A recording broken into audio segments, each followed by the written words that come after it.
করেন আপনাকে কেউ প্রশ্ন করে যে প্রথম এয়ারলাইন্স কোনটি, প্রথম কোনটা কোন ধরনের বিমান, কোনটা এয়ারবাস, কোনটা আপনার বিমান, এটা বিভিন্ন সম্পর্কে ছোটোখাটো খুঁটিনাটি বিষয় সম্পর্কে জানার চেষ্টা করব।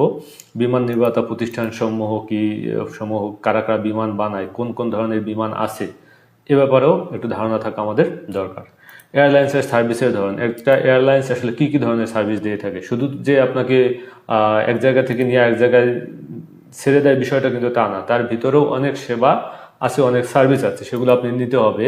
যেমন আপনার একজন অসুস্থ রোগীর জন্য ভিন্ন সেবা, একজন সুস্থ রোগীর জন্য ভিন্ন সেবা।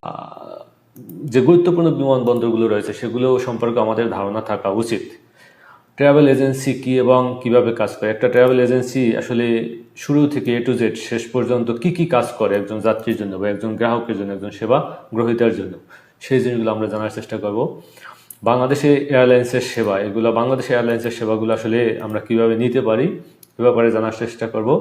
এখনো কিছু প্রাচীন এয়ারলাইন্স সমূহ যেগুলো চালু আছে সেগুলোর সম্পর্কেও ধারণা থাকা জরুরি, কারণ আপনি এয়ারলাইন্সে কাজ করেন সেবা, যারা বিজনেস ক্লাসে যান, ব্যবসায়ীদের জন্য ভিন্ন সেবা, যারা কূটনৈতিক পাসপোর্ট নিয়ে যান তাদের জন্য ভিন্ন সেবা, এটাই বলা হয়েছে যে এয়ারলাইন্সের সার্ভিসের ধরনগুলো আসলে কী কী। CCA, CAB, ICA ও IATA, তারপর BSF, এগুলো সব ক্রিপ্টোরূপ ব্যবহার করেছে, বিস্তারিত এগুলো সম্পর্কে হালকা পাতলা আমাদের ধারণা থাকা দরকার। এই ধারণা এই কোর্সের মাধ্যমে আপনারা পাবেন।